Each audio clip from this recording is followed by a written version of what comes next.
Hello, my name's Scott Davis. Welcome to New World Birth. This is the care and feeding of a New World Age report for the Gregorian date of March 17th of 2015 and one keeb or wisdom in the Mayan Zolkin calendar with Venus entering Taurus, the Pisces New Moon and total solar eclipse on the same day as the equinox. March 17th is one keeb or wisdom. It carries the themes of the old ones, ancient memories that wait at sacred sites, protection of universal consciousness, inner strength, shared teachings, the elders, clearing away the past like the vulture, forgiveness, making amends, great sages and keepers of the ancient records.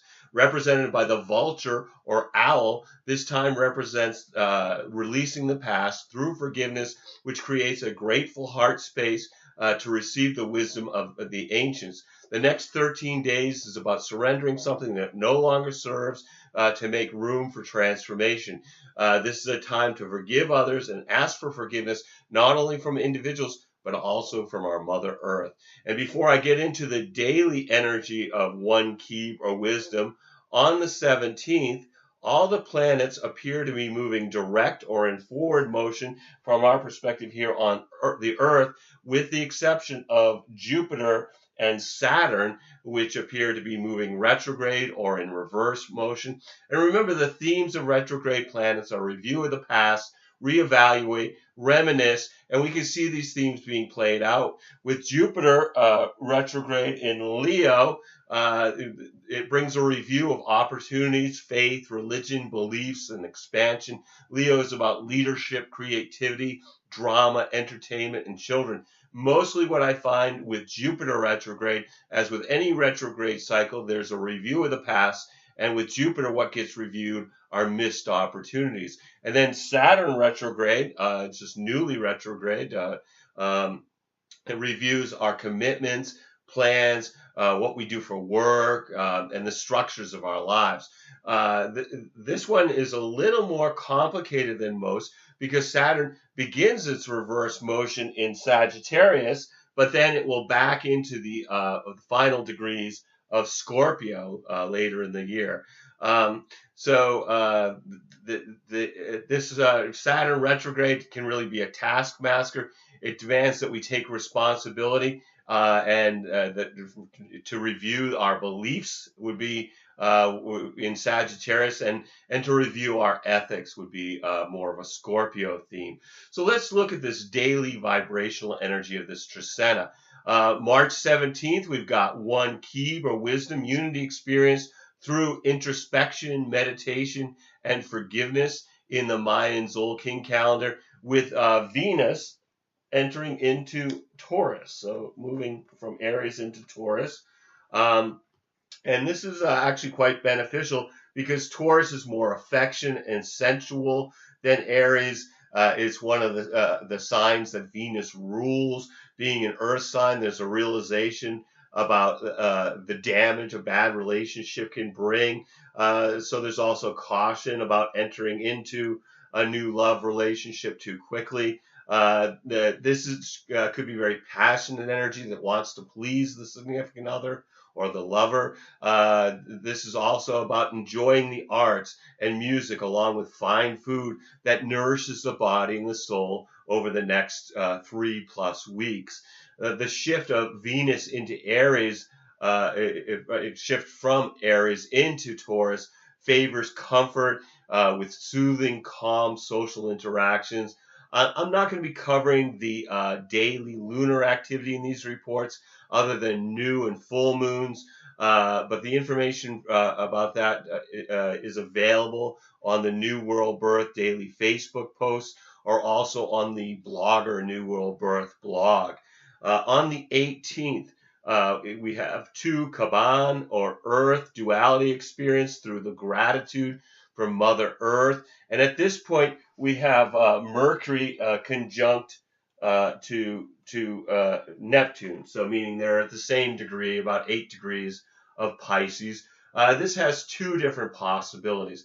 The positive is to be able to express ideas and feelings that are very subtle and not usually available to our conscious minds, which is wonderful for artistic expression, inspired exploration of inspired exploration of mystical subjects. The negative aspect would be that imaginations can go overboard into illusion and delusion. It may bring confused thinking and communications with a temptation towards dishonesty. So it might be a time to avoid legal agreements and business dealings and contracts due to the lack of clarity and the possibility of being misled or deceived. March 9th is 3 et snob or flint. This is about taking action through being introspective in the Mayan Zolkin calendar. The 20th is 4 Kawak or storm, stability through recognizing the gifts in adversity with the Pisces new moon and total solar eclipse, followed by the equinox as the sun enters into Aries. The Pisces new moon is at 29 degrees of Pisces. It's supported by Jupiter and it's merging with the sun in a total solar eclipse that occurs 13 hours before the equinox.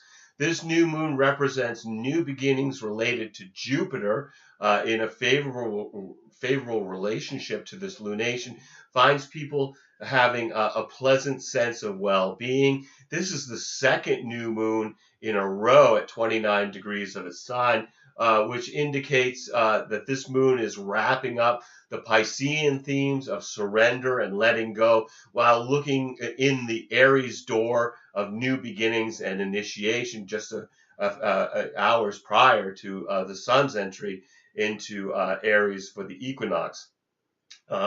We have Neptune, Mercury, and Chiron all in Pisces, and we have Uranus and Mars in Aries as the moon, followed by the sun, is moving from the last sign of the zodiac, Pisces, into the first sign of the zodiac, Aries. So this further is intensifying the themes of completion and new beginnings. And also, this is the first eclipse of 2015. And eclipses are powerful where they can be viewed, which will be over Europe and northern Africa, although it can only be seen in its totality in the Faroe Islands and Svalbard, as the sun rises at the North Pole for the first time in 6 months. There's something primordial about eclipses that even with our modern knowledge of the event, we still stir a little, like from some deep animal uncertainty within. New moons bring an opportunity to set an intention for manifestation on the following full moon. So you want to look at the house that contains the house of your astrology chart that contains 29 degrees and 27 minutes of Pisces to consider what area of life is being activated by this new moon. For me, that would be my 10th house of career and public standing. So I would set an intention related to using this energy related to those themes. This moon is particularly potent for making big changes through taking a leap of faith, leading us deeper into 2015 as we're moving through the numerological 2 month of March being the third month, added up with the digits of 2015 resolves to the number 2. So being that this is a numerological 2 month, this is about moving forward with what was begun the month before. Certainly, themes of this are releasing outdated limitations to reveal a greater awareness of our authentic true self, our new direction and purpose. This is a real unusual day with the new moon total eclipse and the equinox happening on the same day. And the equinox occurs when the sun enters into Aries. And I've got the equinox chart right here, and this is showing the sun at 0 degrees of Aries right here on the edge. And we're going to just break this chart down. So this is the spring equinox in the northern hemisphere and the autumnal equinox in the southern hemisphere. This is a time of light and dark are equal. Equinox and solstice charts have long been used to predict the events for the upcoming season. This year's equinox chart has the sun and moon, which we can see right here. The sun and moon are conjunct and in a trine to Saturn. So down here at the bottom of the chart, you can see Saturn. They're making this 120-degree angle, which brings a great opportunity to learn something about ourselves through our relationship with and our effect on our environment. It brings out a close relationship between who we are and what we do. And then also we've got, speaking of Saturn, Saturn is in a square to Neptune. So over here, Neptune in Pisces, Saturn here in Sag in the chart. Saturn square Neptune is indicating that structures and rules will continue to dissolve over the next 3 months. We've got Venus right up here in Taurus, and it's also in it's in a sextile, making a 60-degree angle to Neptune down here. Venus sextile Neptune in the chart. It inspires creativity and romantic imagination between planet octaves, influencing our love of beauty and mysticism.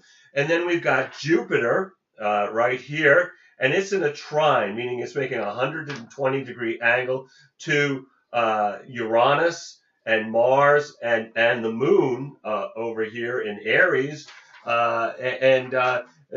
This brings a benevolent and expansive energy to the unexpected, innovative, and revolutionary themes of Uranus. Mars trine Jupiter is about taking action, engaging in in physical activities and growth of consciousness and knowledge. Mars conjunct Uranus brings unexpected aggression that may be increased by the support from Jupiter. Jupiter is also the point of a yod. Okay, so here we have Jupiter right here. And the yod, right here. It's hard to see from the back of the chart. Jupiter's right here in Leo.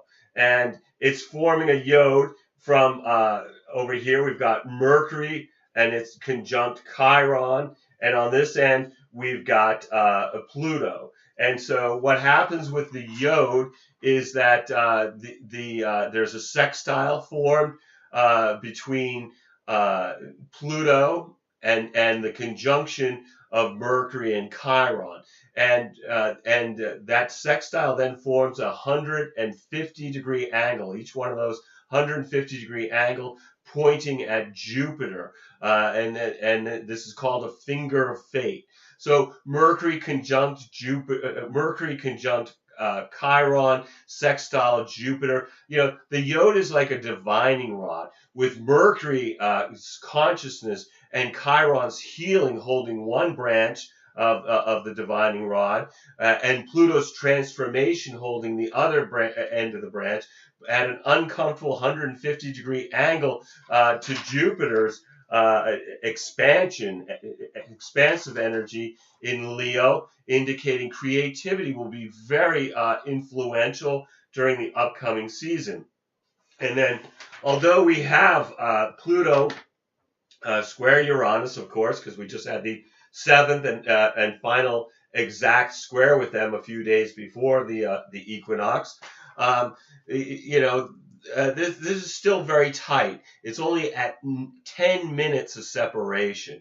But I think that we've all become acclimated to the themes of revolution and transformation, intention between the material and spiritual worlds, with upheaval along with death and rebirth that we've been dealing with for the past 4 years, to really be too concerned about the influence between the equinox and the solstice. But what's been set in motion continues to influence us individually, collectively, and globally for some time to come.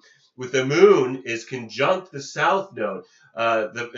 So again, this perspective of letting go of the past, particularly anything that has an emotional charge to it, further emphasizes the themes of this new moon solar eclipse of endings and beginnings.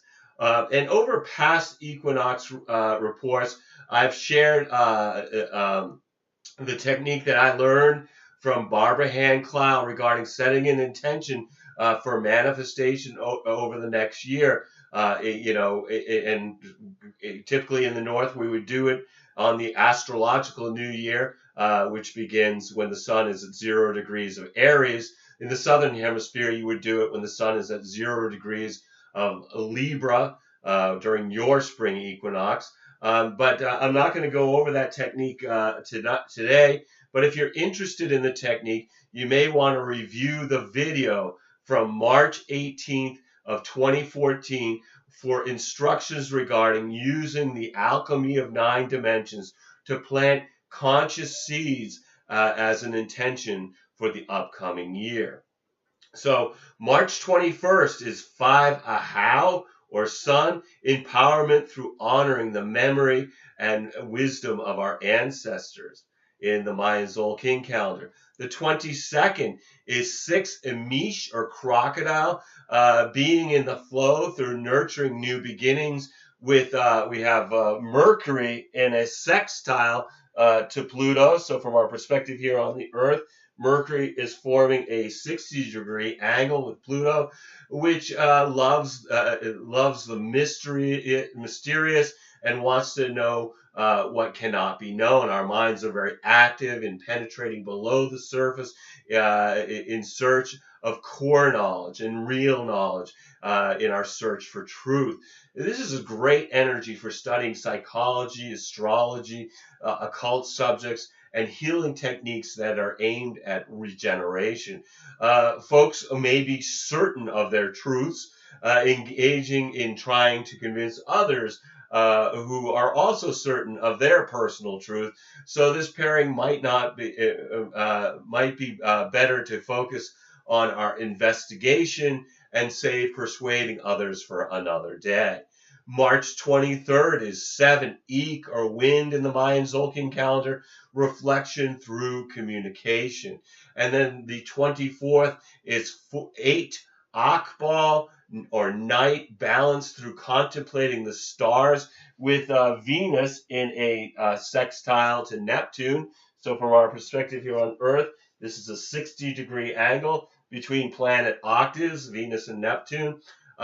Inspiring creative and romantic imagination. Very, very nice energy between the planet of romantic love and her higher octave planet of unconditional love. This might be a time where we experience universal love through our personal relationships.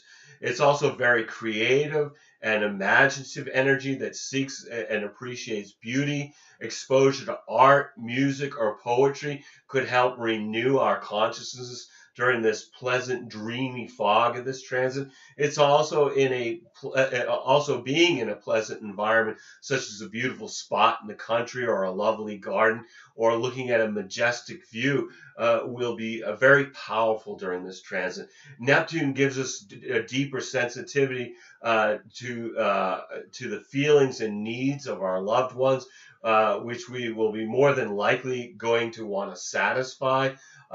Some may have the feeling of a soul union with another during this alignment.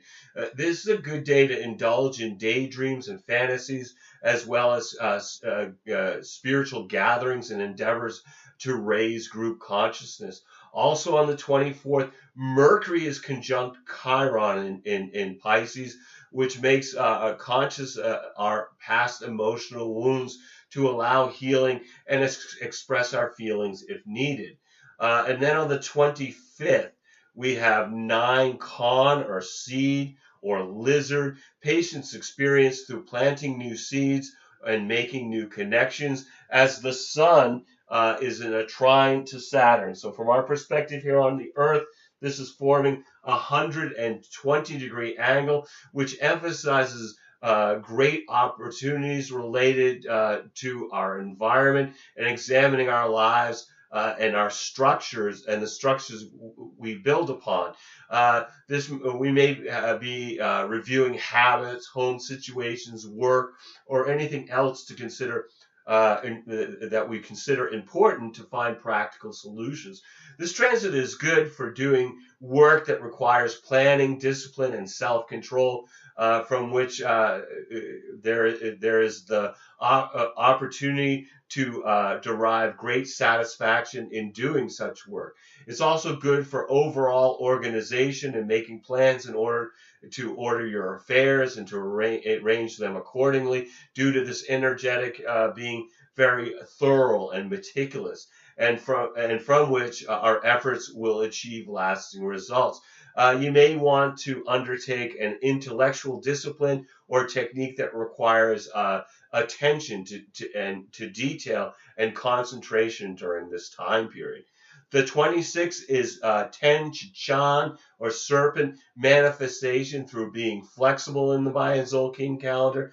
March 27th is 11 Kimi, or transformation, a resolution through releasing what no longer serves us, with Venus in a square to Jupiter. So from our perspective here on the Earth, this is a 90-degree angle. And the energy of the square is usually agreeable with folks, feel good and enjoy social interactions. This is a great day for doing something you enjoy. Not so good for doing something you have to do, as it is low for self-discipline. It's tough for dieters, because people will feel like they want to they have an urge to indulge in rich or sweet foods, with the caution about eating or drinking too much under this influence. And this applies to shopping as well, with the tendency to overspend on non-essentials, because, of course, Venus represents money and Jupiter is expansion. So you can end up spending more, or think something has more value, and then after the transit realize it doesn't have quite the value you thought it did under this influence. Anyway, the 28th, 12 Manik, or deer, understanding through being of service to others. March 29th wraps up the Trisena with 13 Lamat, or star, or rabbit, which is about movement to the next stage through being grateful for abundant relationships in the Mayan Zolkin calendar. And no matter what the energies that are affecting you during the One Wisdom Trisena, take your time to be in the flow of the planet by being in nature, or watching a sunrise or a sunset, or communing with the stars, or being conscious of the moment through introspection, meditation, or just being really conscious when you're with somebody you love. Because every day we have truly is a blessing, no matter what the dramas are that beckon to distract us. We're all here just giving the performance of a lifetime on this world stage. Just take some time to observe your play, as well as act your part, by remembering you're a spiritual being that's having a human experience. I want to thank you for checking out New World Birth. The next segment of Care and Feeding of a New World Age will be on March 30th for one Maluk, or offering, with Mercury moving into Aries, Mars entering Taurus, the Libra full moon, Jupiter turning direct, Venus entering into Gemini. You can check us out on Facebook, YouTube, or the Mind Magics website. There's New World Birth presences in all those places. And I invite you to share this information as video or as text as widely as you choose. And as always, I invite you to contact me at newworldbirth@yahoo.com if you have any questions or wish to schedule a reading. And I am providing readings and wish to make this service available to the greatest amount of folks. So I've created 3 options with 3 levels of compensation, and my rates are as reasonable as you're going to find. If you've been thinking about getting a reading, please contact me.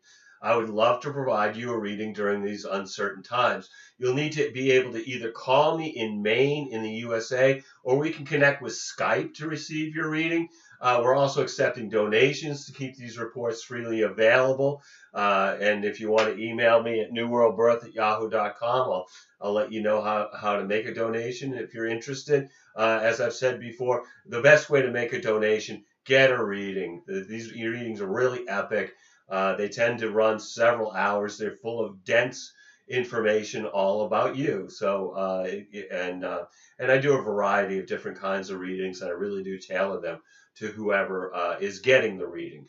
As always, I'm blessed that you've taken the time to connect with my passion for these ancient mysteries and their application to our journey during this incarnation.